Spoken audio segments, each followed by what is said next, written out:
All right, what's up, reviewers? This is Smooth, the reviewer, and today I'm going to be reviewing Mushoku Tensei Season 2, Core 2, Episode 3, I believe this is.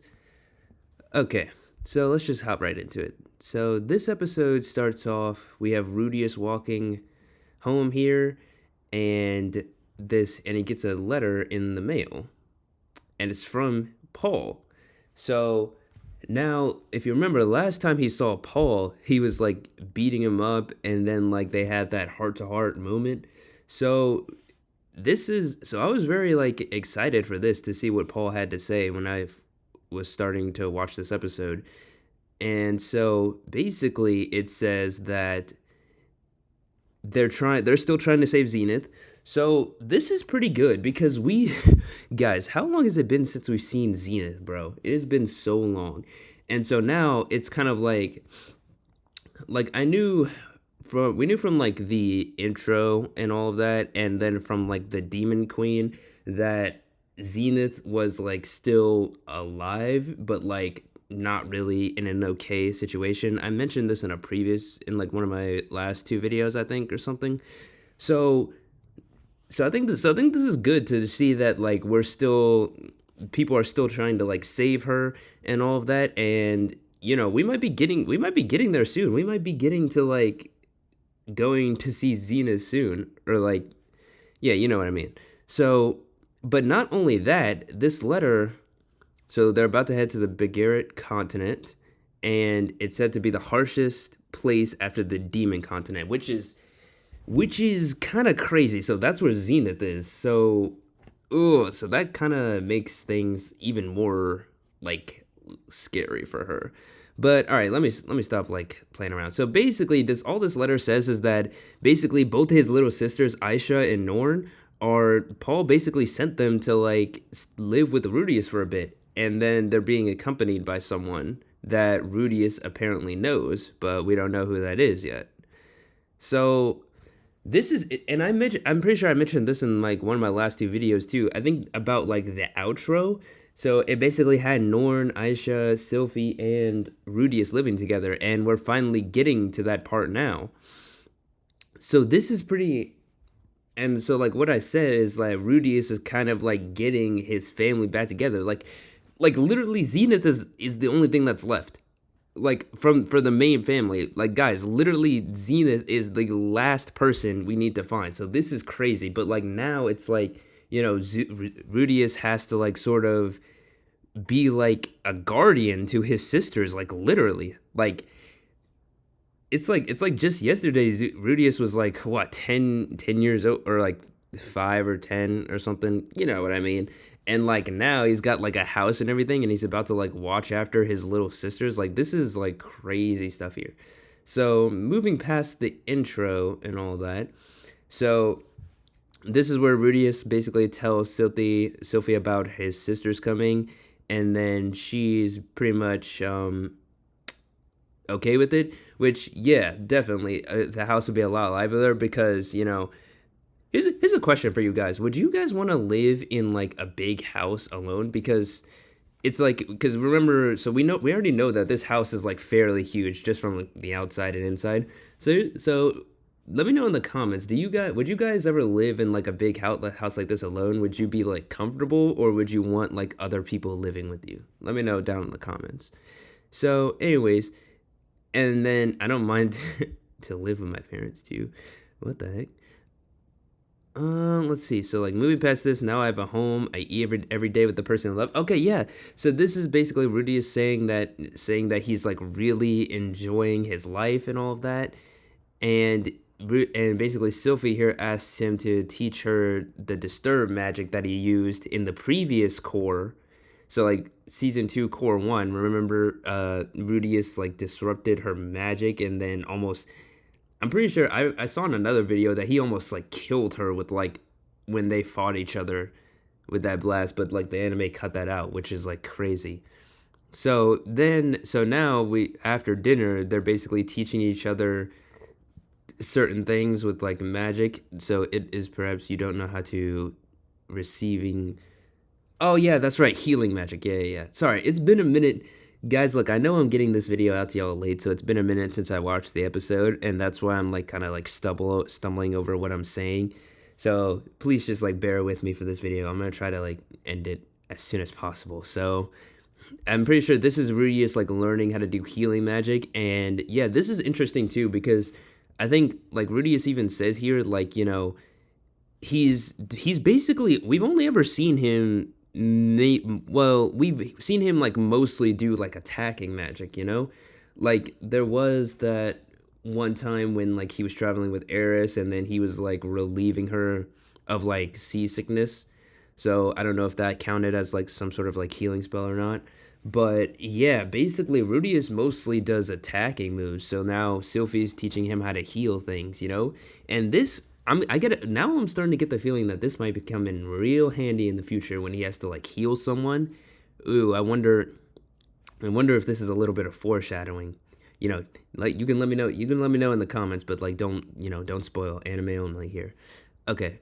So moving on past this, I think this is also a pretty cool moment because like here Sylphie is trying to um I don't know. I guess Sylphie is learning like how to control water magic or something. I'm not really sure.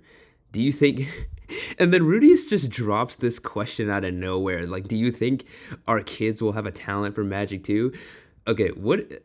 This is not only Rudius but Sylphie too. What is up with Rudius and Sylphie both just like casually talking about kids all the time? Like, especially Sylphie. Like, this is the first time I think I've seen Rudius bring up like kids, but Sylphie is like always bringing up kids. So like this girl really wants to have a kid by Rudius.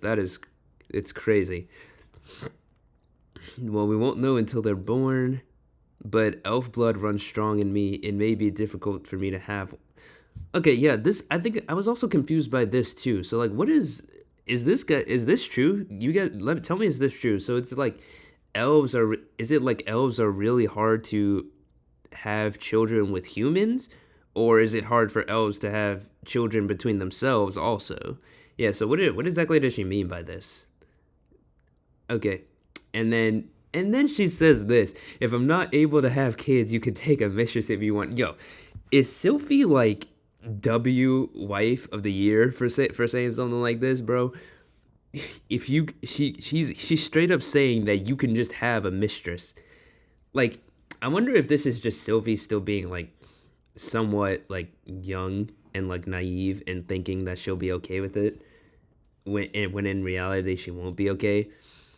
Or yeah, I wonder that too. But she literally just says that he can just have another woman. And so I guess this paves the way for Eris fans. Eris fans. This might be a good thing. This might be a very good thing for us. All right. So now, finally getting past all like the lovey-dovey stuff, Rudy says he doesn't want one, and he only says he wants her. Good on you, Rudius. You're saying all the right things. So now we finally get to the meat of this episode, which is basically Rudius still helping Nanahoshi out, and basically they've just been for the past years or so they've just been making magic circles the whole time, right? And so this is a very big one that she made, and like they're about to see if they can. So basically what they're about to do is see if they can bring something from the human world over here. And this is kind of wild because like y'all can correct me if I'm wrong, but in most series it's like, you know, things from like the human world don't usually come over to like the magical world. Like we don't often see characters like summoning things in this way in order to come into a new world. It's usually like the main character or someone the main character usually like invents the thing in the world. So for example, if you've seen reincarnated as a slime, crap, what am I? Rimuru, he basically brings ramen over to the fantasy world. And then what else? And then also Eminence and Shadow we recently just had. He like Well, that Eminence in Shadow is like a whole different thing because that dude literally like went back to the human world in like a future. He went back to like a futuristic version of like the human world. I don't even know. I'm not a light novel reader on that series either. But yeah, so she's just basically trying to summon anything from their world. But unfortunately, this ends up not working out because like literally it becomes like a tear and you can see the smoke and everything. So, that is this is a failure. Dang, Rui says it's straight up a failure. That's crazy. And remember, they've been working on this for like a year or over a year now. So like basically Rudy is like so this is like a lot of time and effort she put in. You can only imagine it. Like I wonder if there were more details in like in the light novel or something where it's like we actually get them like spending more time together and like coming up with the circles. I wonder if the anime cut any of that out. But anyways, moving on. Rudius leaves, and he's like, will this failure affect her? No, despite her looks, she is tough. Bro, he says this, and literally seconds later, you hear the loudest scream from this girl. And she's just ripping books, she's throwing things, she's pushing shelves, and breaking everything. Oh my god. Bro, Rudius, you could not have been wrong. It's so funny. He literally says she's strong and she'll get out of this, and then she proceeds to crash out. Like literally, not even a few seconds later. Oh my gosh, look at her eyes. Let's rest for today, okay? Dude, look at her eyes. Those are the eyes of someone who is just who is just down. Those are the eyes of someone who has literally felt like they've exhausted all their resources into like what. Sorry about that. Freaking people cutting the grass and whatnot. Anyways, these are you can tell that these are the eyes of a person who has exhausted everything into their research and it's just come up empty. They like when you're trying to like do something and it's like or like do or discover something and like you put all of your time and effort into it and you're like so confident it's gonna work out, but then it just doesn't. It's like basically you're starting back from square one. If you fail, you start back from square one. But it's like again, over a year. This is like over a year they've already been at this. So this is like months of like research put into this circle and it's just down like that.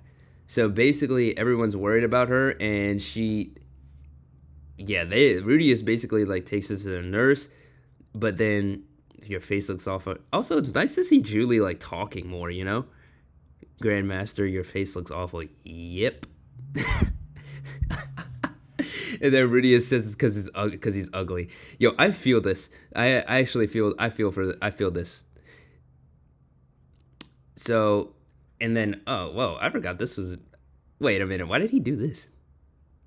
Grandmaster, what are you doing? It's nothing. Is Anova taking good care of you? Julie is so cute. Don't we all just love Julie? Anyways, so Rudius takes Nanahoshi back to their place. Sylphie checks in on her, and then we see this. Now, this is important because remember, Rudius tried to take his own life in the last core. And then Nanahoshi has this dagger or whatever. So, imagine if Rudius like walked far enough away to where he couldn't hear her screaming and then she had this with her. Dude, guys, you don't even have to imagine. She probably would have taken her own life maybe. Who knows? Like seeing the state she's in right now, she could have taken her own life. But thankfully she didn't, and he holds on to this to the time being. So to kind of like move past all of this, I'm just gonna like sort of skin this. So like basically we see Nanahoshi, she's still kind of like functioning a little bit, but basically this is just her giving up. Basically she's like, that means there's no way for me to return. So yeah, this is like I said, this is like basically giving up, pretty much giving up. Like, you can't really, when something like this happens to you, it's like you don't feel like doing anything else. You don't feel like even trying anymore, because, like, again, you put so much time and effort into this one thing just for it to basically mean nothing. And yeah, you just want to, like, completely quit. So what I really want to highlight with this sort of last section with this episode, so basically Rudius gathers all the people together, like all of his friends, and they come up with this: layering magic circles, layering summoning circles. And and I think this is what this episode is truly about. This is truly about, like, not consolidating yourself, like isolating yourself, because if you do that, then you won't be able to get everything you need, so to say. So what do I mean by that? I mean, so basically here, like I said, Rudius gets everyone together, and then they figure it out. They literally figure it out. They make layered circles, like, especially Cliff. Cliff coming in clutch, guys. Cliff is like a genius, and he's coming in clutch. So basically, they literally figure it out, and they summon a bottle. They summon a bottle from the other world, a plastic bottle, and it works. And then there's this whole celebration here, and then she's finally happy. You see, like, Nanahoshi happy for the first time since we've, like, met her, pretty much. Life is full of pain, after all. So, yeah, so, like, to kind of wrap up my point here, basically what I was saying is, like, you never know what other people know, is kind of what I'm saying. Like, I know I'm trying to explain this the best I can, guys. But, like, think about it. Nanahoshi would have never figured this out by herself. Like, if she had, like, consolidated in Cliff or anyone else, she could have, like, maybe figured out that she could layer circles a long time ago. Maybe even not, because, like, Zenoba also helped. Because remember, Zenoba was still working on the doll, and I guess what I forgot to mention was, like, he's basically the one that, like, figured out the doll was made with, like, magic circles too, and, like, they were put on top of each other, and that's how the doll works. So like, think if Rudius had never met Cliff or Zenoba, what if they weren't here? And if Nanahoshi had just, like, went to them and asked them for help and for their knowledge, she could have figured this out maybe even a little bit sooner, or maybe have even gotten to the right path sooner. So it's like, so I guess this episode is kind of like, don't be afraid to ask others for their knowledge, because they may have crucial information about things that you would have never even thought of or didn't even know about. And I like how this is basically, I like how we get the end credits here. Like, this is basically an entire arc ending, because remember, we've been helping Nanahoshi even in Core 1 for a few episodes, and this is basically kind of like the end of that long sort of arc. At least that's what these credits are making me think of, But then we finally get an end credit scene, and this is where Norn and Aisha finally arrive. And and guess what? At first, I didn't even see him, bro. Look at all the way on the right. When I first watched this, I didn't even see that dude right there. I only saw those two banging on the door. But who's the guy that helped them out? Who helped them come here? None other than Ruijerd himself, bro. He's back. Ruijerd is back, and I am so happy because they have been apart for so long, and Ruijerd was definitely one of the best. Like, we don't even have to. Nah, I'm not even gonna explain. We already know. Ruijerd, Eris, Rudius, best traveling trio right there. So yeah, that's pretty much it for this video. Hope you all enjoyed. Be sure to like, comment, and subscribe, and I'll see y'all on the next one. Peace.